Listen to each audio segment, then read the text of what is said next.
제목을 가지고 우리가 설교하려고 합니다. 먼저 오늘 영상을 하나 볼 텐데 그 영상 보기 전에 잠깐 이 영상의 어떤 배경을 조금 설명하는 게 좋을 것 같아서 설명을 먼저 좀 하고 영상을 보도록 하겠습니다. 여러분, 오늘 이 영상을 본 이 주제는 언더우드 선교사에 관한 이야기입니다. 언더우드 선교사, 그 챕터에 나와 있는 것처럼 71페이지에 나와 있는 이야기가 바로 언더우드 선교사가 쓴 시입니다. 이 시인데 이 시를 우리가 영상으로 제작을 했습니다. 그런데 이 언더우드 선교사의 이야기를 잠깐 좀 먼저 하게 되면, 언더우드 선교사가 이제 영국에서 공부를 하면서 우연히 이제 신학생이 되어서 이제 신학 공부를 하고 이제 선교사로 자원을 했는데, 그 선교에서 자원한 지역이 인도입니다. 인도로 가려고 그렇게 노력을 많이 했습니다.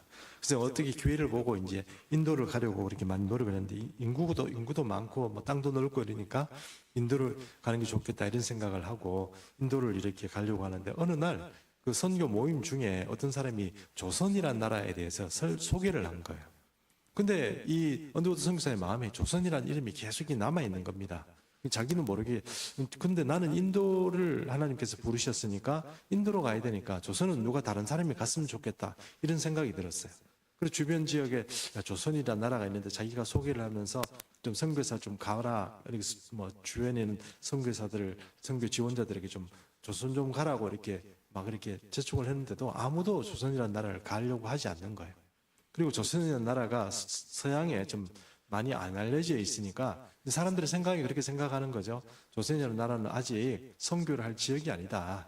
먼저 좀 큰데 뭐 좀 힘 있는 나라들, 이런 나라를 먼저 해야지. 그렇게 뭐 조금 이렇게 힘도 없고 그리고 조그마한 반도 있는 나라, 그런 나라 지금 할 때가 아니다, 이런 생각을 했던 것 같아요. 인력도 모자라고 돈도 모자라는데 큰 거부터 공격을 해야지, 조그마한 그런 소국부터 해서 되겠나 하는 생각들이 아마 서구의 어떤 그런 선교 정책상 그랬던 것 같습니다. 근데 자꾸 그런 마음이 있는데 다른 사람들을 이렇게 섭외하는데 어느 날 하나님께서 자기 마음에 이렇게 말씀하시더라는 것입니다. 내가 가지 않겠냐? 니는 안 가는데, 이 말씀이잖아요. 다른 사람 자꾸 이렇게 가라고, 조선 가라고 그랬는데 너는 가지 않겠냐, 이런 생각을 드는 거예요. 그 음성을 듣고 나니까 이 하나님께서 나를 조선이란 나라로 부르시는구나 싶어가지고 이 조선이란 나라로 가겠다고 이 자기가 알고 있는 모든 선교 네트워크를 가동한 거예요. 조선으로 가고 싶으니까 선교비 좀 지원해달라, 나를 파견해달라 이렇게 하는데, 자기를 파견해주는 교회도 없고 선교단체도 없고 돈도 안 주는 거예요. 갈 수가 없는 거죠. 그래가지고 이게 뭐 계속 노력하다가 안 돼가지고 할 수 없이 이렇게 집에 있는데, 어느 날 뉴욕에 있는 어떤 교회에서 청빙서가 온 거예요. 우리 교회로 오셔서 우리 담임 목사님으로 청빙합니다, 우리 교회로 좀 오세요, 이렇게 된 거죠. 그러니까 이제 그 청빙서를 받아보고 가만히 생각하니까 아무리 조선으로 가려고도 안 되고 이러니까 사인을 해가지고 그걸 이제 봉투에 담아가지고 이 우편함에 딱 넣으려고 하는데, 또 하나님 음성이 이렇게 딱 들려왔답니다. 뭐라고 들려왔냐면, 조선에 갈 사람이 아무도 없구나, 그 음성이었어요. 조선에 갈 사람이 아무도 없구나. 이 마음에 이거 하나님의 음성이잖아요. 그러니까 조선에 내가 진짜 가야 되는구나.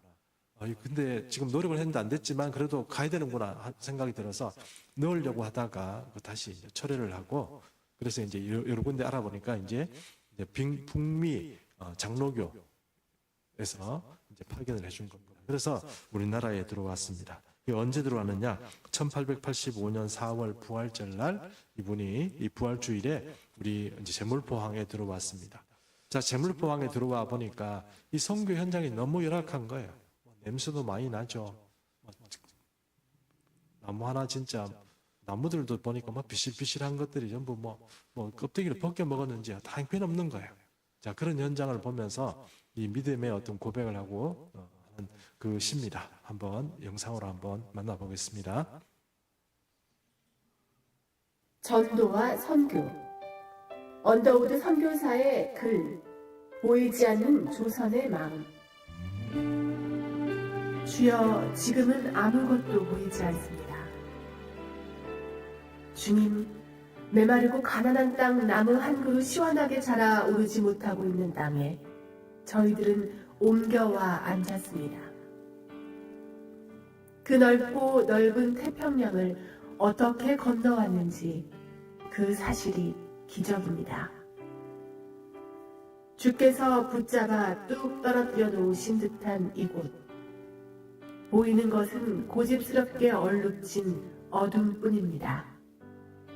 어둠과 가난한 인습에 묶여있는 조선 사람뿐입니다. 그들은 왜 묶여있는지도 고통이 나는 것도 모르고 있습니다. 고통을 고통인 줄 모르는 자에게 고통을 벗겨주겠다고 하면 의심부터 하고 화부터 냅니다. 조선 남자들의 속셈이 보이지 않습니다. 이 나라 조정의 내심도 보이지 않습니다. 가마를 타고 다니는 여자들은 영영 볼 기회가 없으면 어쩌나 합니다. 조선의 마음이 보이지 않습니다. 그리고 저희가 해야 할 일이 보이지 않습니다. 그러나 주님 순종하겠습니다. 겸손하게 순종할 때 주께서 일을 시작하시고 그 하시는 일을 우리들의 영적인 눈이 볼 수 있는 날이 있을 줄 믿나이다.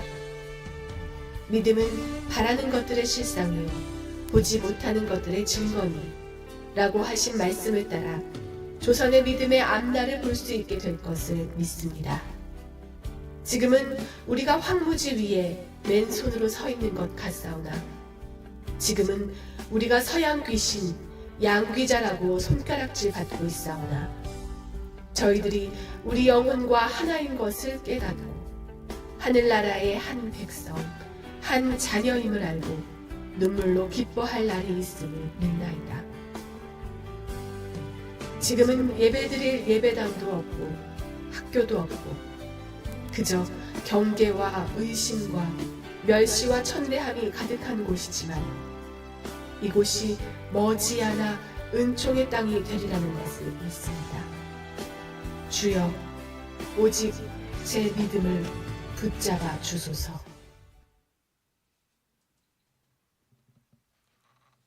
예, 한국 사람, 조선 사람보다 더 조선을 사랑한 선교사, 이렇게 별명이 바로 이 언더우드 선교사의 별명입니다. 언더우드 선교사뿐만 아니고 뭐 아펜젤러부터 시작해서 여러 선교사님들의 이야기 우리 한국 사회에 이렇게 많이 펴져 있지만 이분들의 이야기를 한 사람이라도 이렇게 제대로 이렇게 연구를 해보면 정말 눈물 나는 일들이 정말 부지기수라고 합니다.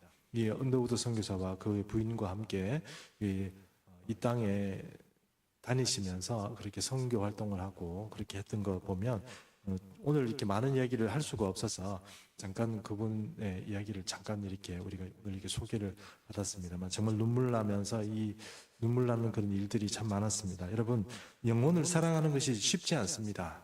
그리고 나하고 상관없는 이 타민족 그 사람들하고 그 사람들을 사랑한다는 건 더 어렵습니다. 어제는 여러분 중국하고 우리나라가 축구를 했습니다. 그래서 이겼습니다만 일본입니다. 일본하고 했는데 이겼습니다. 이겼는데 여러분 기쁘시죠? 예, 우리나라 사람 이렇게 다 우리 팔이 안으로 굳는 겁니다. 내 식구 그리고 가장 중심에는 자기 자신이 있습니다. 그 자기 자신을 넘어서 남을 사랑하고 나의 자신을 희생해서 내가 병들고 힘들고 그렇게 해서라도 다른 사람을 건지는다는 거 그게 정말 어렵지 않겠습니까? 그런데 하나님께서 우리를 그렇게 부르시는 거예요.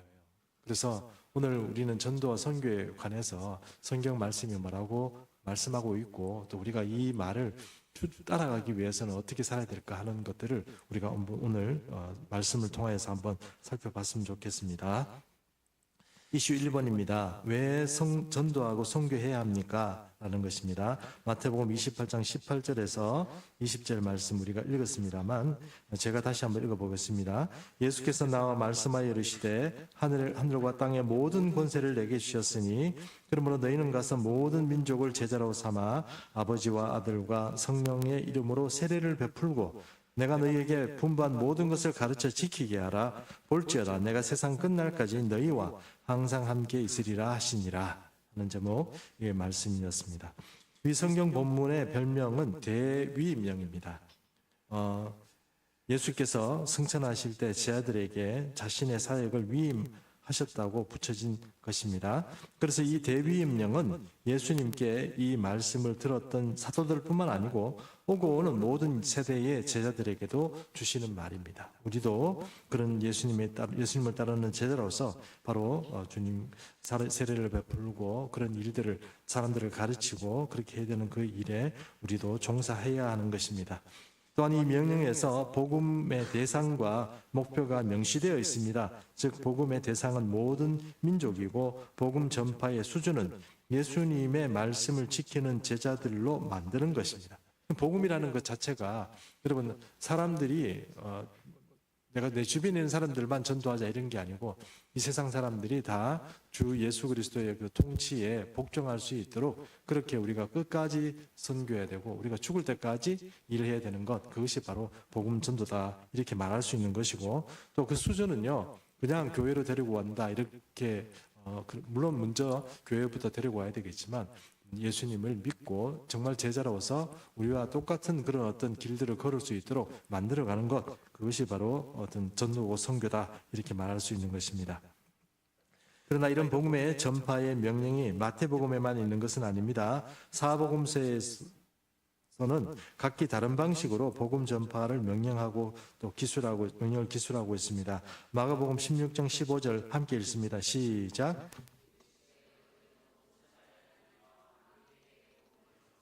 마가복음 마지막 장에 이 마가도 이렇게 말하고 있습니다. 사도행전 1장 8절입니다.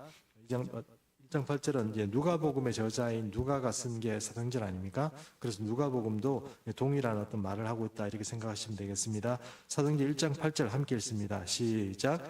오직 성령이 너희에게 임하시면 너희가 권능을 받고 예루살렘과 온 유대와 사마리아와 땅끝까지 이르러 내 증인이 되리라 하시니라. 아멘.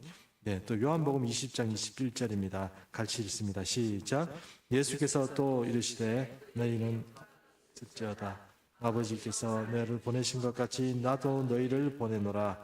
이 말씀을 하시고 그들을 향하여 숨을 내쉬며 이르시되 성령을 받으라. 이렇게 예수님께서 제자들에게 말씀하셨습니다. 예, 아버지께서 나를 보낸 것처럼 나도 너희를 보낸다. 그런데 그 보낼 때 주님께서 제자들에게 성령을 부어 주셨다 하는 것입니다.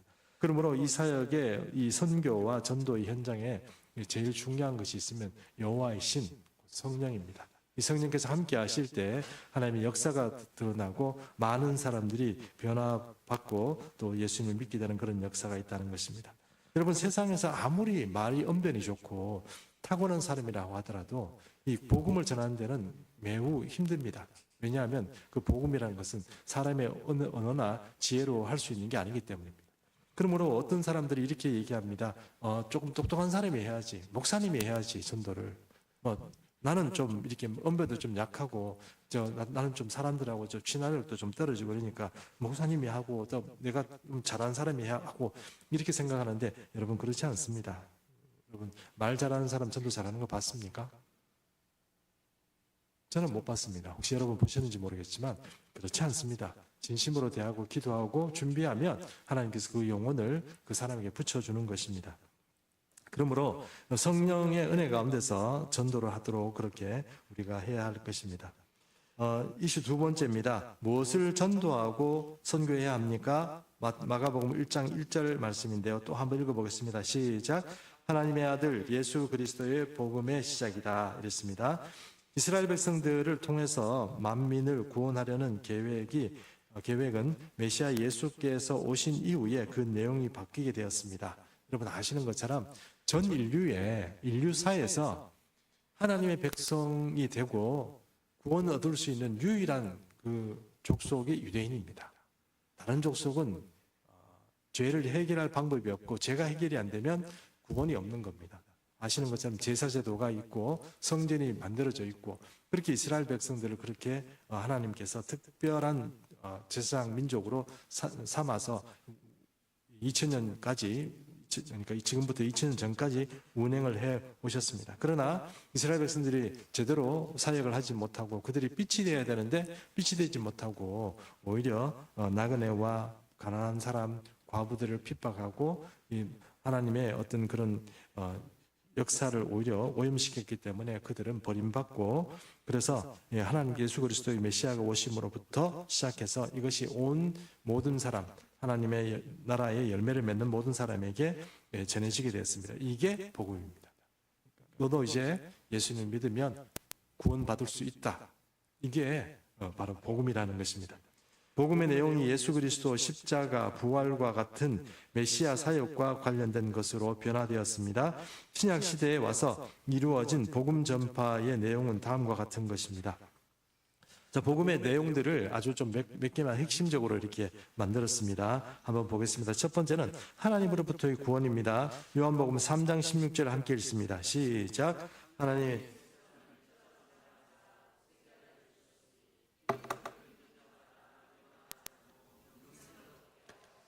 네, 복음은 무엇이냐면 우리가 신선이 되는 게 아닙니다, 여러분.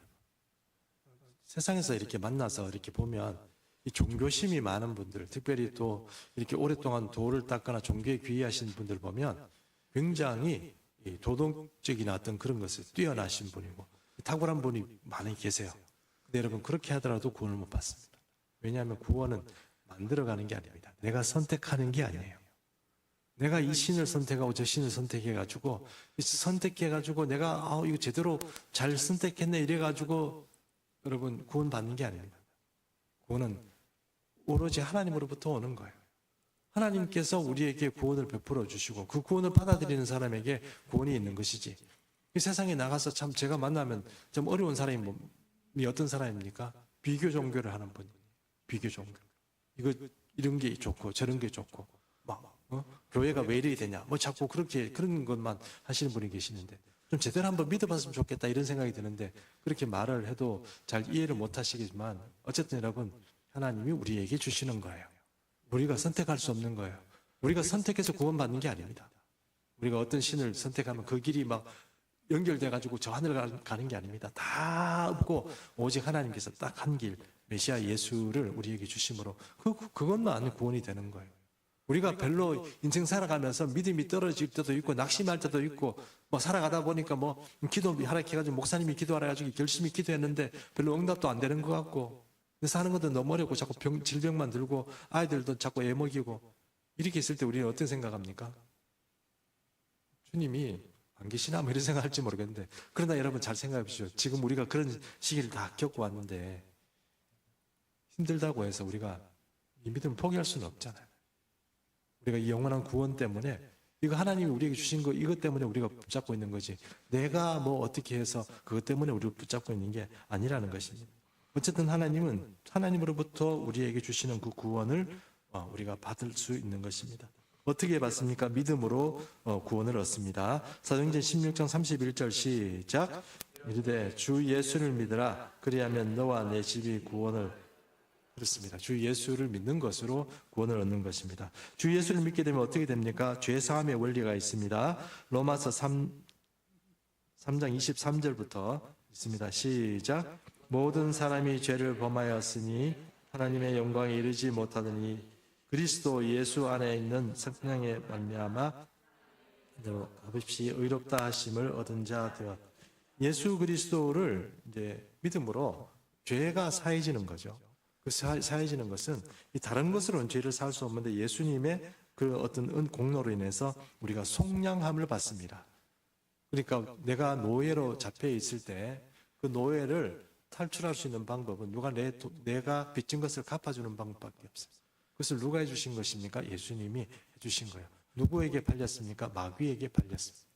우리 주인은 누구였습니까? 마귀였습니다. 근데 그것을 다시 찾아와서 아들의 지위로 만들어 주시는 것입니다. 자, 구원은 하나님의 선물입니다. 에베소 2장 8절 시작. 너희는 그 은혜로 인하여 믿음으로 말미암아 구원을 받았으니 이것은 너희에게서 난 것이 아니요 하나님의 선물이라. 그렇습니다. 구원은 하나님의 선물입니다. 위에서부터 오신 선물이라 하는 것입니다. 이 선물을 사람들은 내가 정치할 수 있다고 생각하는 것, 이것이 세상의 종교고 세상 사람들의 생각입니다. 그래서 사람들은 예수를 믿으라 이 말 자체를 잘 이해하지 못합니다. 뭔가 심오한 것이 있는 것 같고 뭔가 특별한 것이 있는 것 같고 자꾸 그렇게 생각하는데 사실 그런 것이 아니고 우리는 예수님을 믿는 그 단순함을 통해서 구원을 선물로 받는 것입니다.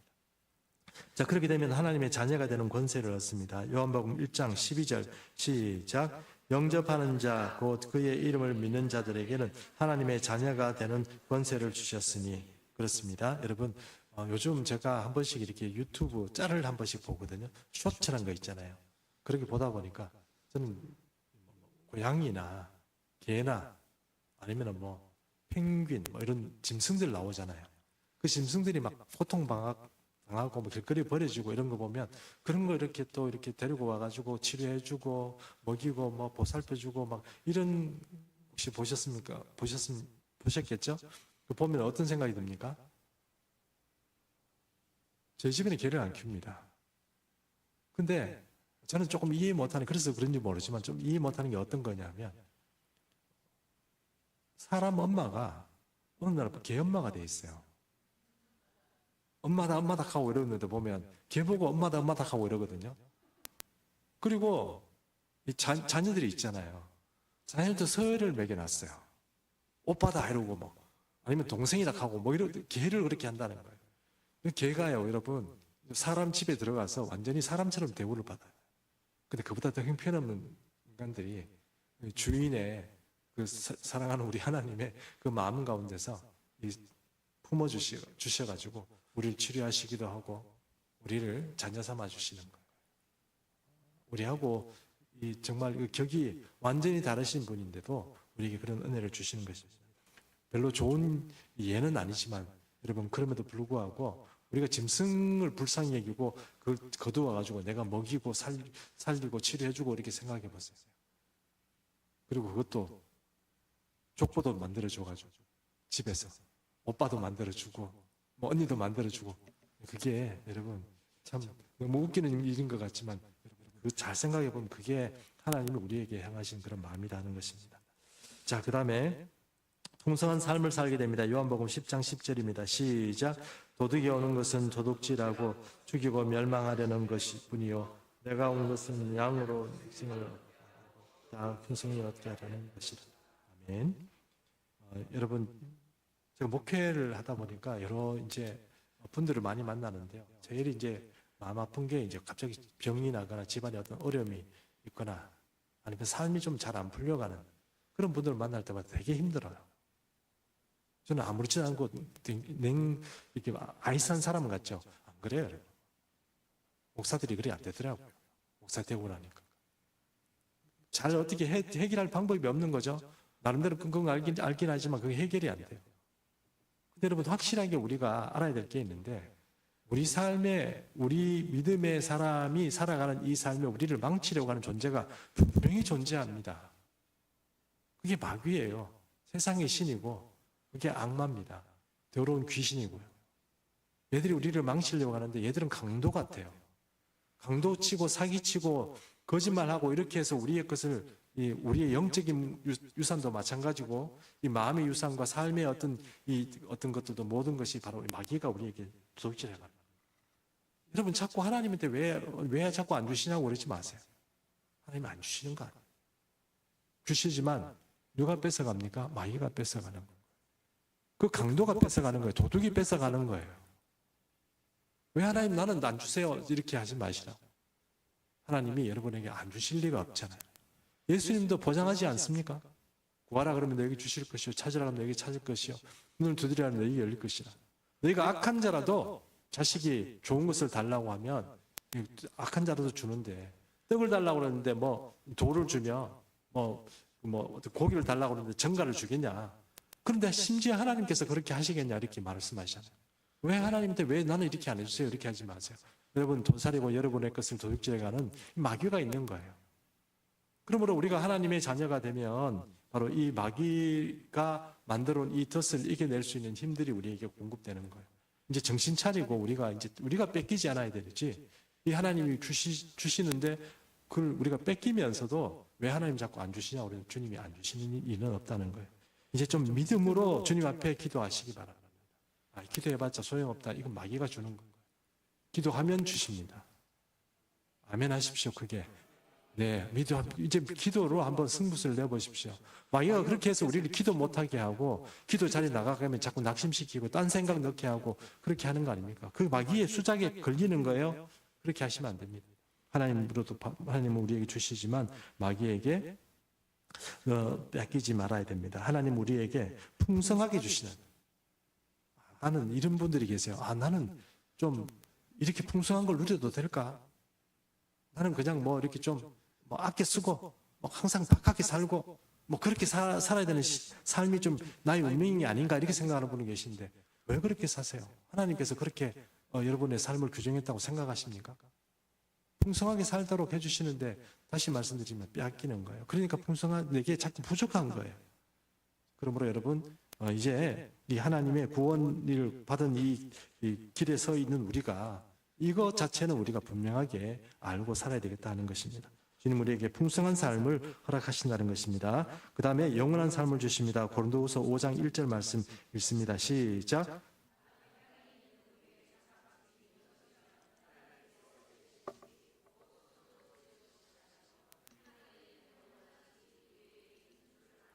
아멘. 예, 영원한 집이 우리를 기다리고 있습니다. 여러분, 저는 천국에 갔다 온 분들 가끔씩 이렇게 만났다고 했지 않습니까? 근데 그분들 이야기를 들어보면 그분들 거짓말 사람은 아닙니다. 거짓말하는 분들은 아닙니다. 거짓말해서 그렇게 그분들에게 큰 저게 있겠습니까? 근데 이분들 얘기 들어보면 이 땅에서 여러분이 기도하는 것, 그 다음에 헌금하는 것, 그 다음에 그 남들에게 친절을 베푸는 것, 이 모든 것 하나 이게 다 평가가 된대요. 그럼 여러분 우리가 의롭게 살아야 한다 이런 것 때문에 그런 게 아니고 의롭게 살아서 의를 통해서 구원을 받는다 이런 말을 하는 게 아니고 우리가 적어도 그리스도인으로 살아가면서 그리스도인으로 삶으로 살아가는 그 삶에 상급이 있다는 거예요. 상급이 있다는 거예요. 구원은 다른 당상이고요. 그 위에 상급이 있다는 거예요. 천국에 가는데 별로 한 거 없으면 여러분 받을 게 별로 없습니다. 우리 예수님, 저는 그게 확신을 가지고 삽니다. 여러분, 저의 어떤 확신이 중요하지는 않겠지만 여러분도 확실히 이 땅에서 살면서 하나님 위해서 살아가는 시간 그리고 물질 아니면 내가 베푸는 어떤 마음들 이런 것들은 다 주님이 평가하신다는 것을 생각하고 내가 이거 정말 여기서 조금 내가 잘하면 주님한테 받을 게 많다는 생각을 하고 우리가 살았으면 좋겠어요. 우리가 이 땅에서 좀 힘들다고 해서 나중에 정말 이 땅에서는 정말 찌질하게 살다가 천국 가도 별로 남는 것 없다 그러면 힘들지 않겠습니까? 물질이 됐든 시간이 됐든 주님께 드리고 펑크 내지 마십시오. 펑크 내지 말고 열심히 주님 앞에 섬기면 그거 다 상급으로 돌아온다는 것입니다.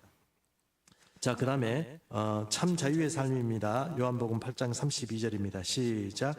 진리를 알지니 진리가 너희를 찾아. 아멘. 여러분 자유가 막 세상에 널려 있는 것 같죠? 사람들은 그렇게 생각합니다. 그리고 내가 여기서 요만큼 저기서 또 요만큼 여기서 또 요만큼 이렇게 막 만들어가지고 내가 지혜를 굴려서 내가 이렇게 만들면 뭔가 탁월한 어떤 삶의 방편이 생길 것 같고 기술이 생길 것 같아요. 우리가 다 그런데 현혹돼 살아요. 근데 여러분 진리가 우리를 자유케 합니다. 복잡하지 않습니다. 심플하고 분명합니다. 클리어합니다. 그게 진리예요. 그 진리가 우리에게 있으면 뭔가 온갖 습득된 지식과 경험과 이런 것들이 막 만들어내는 그런 세계의 삶이 아니고 성령께서 우리의 진리의 영께서 우리에게 오시면 그 영이 함께함으로 모든 잡스러운 생각들, 헛다리 짚는 일들, 헤매는 일들이 싹 사라져버려요. 그 진리가 우리를 자유케 한다는 그런 의미입니다. 그러므로 우리가 속아서 혹은 뭔가 헤매면서 우리가 어리석어서 있었던 이 모든 것들 진리의 성령께서 우리에게 오시면 이 많은 것들이 해결이 됩니다.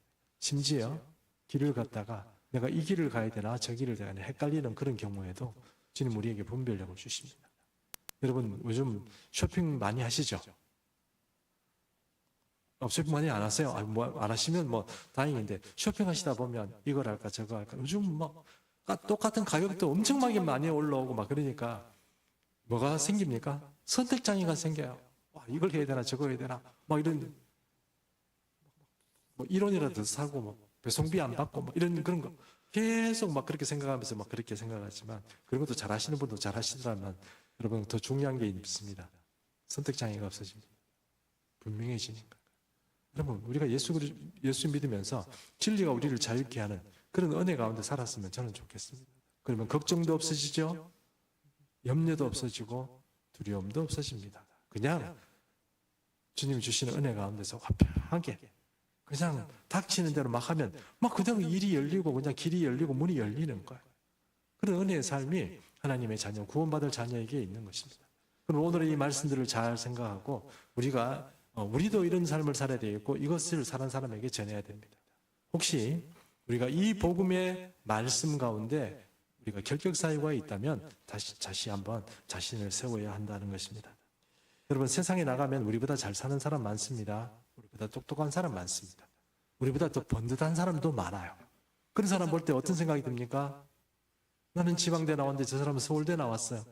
그러면 괜히 주눅이 들고 막 그래요. 그리고 그 사람은 멀쩡한 것 같지만 여러분 멀쩡하지 않습니다. 나무가 있는데요. 저 참 옛날에 큰 나무가 쓰러진 거 한번 제가 본 적이 있거든요. 그거 보고 참 교훈을 많이 얻었어요.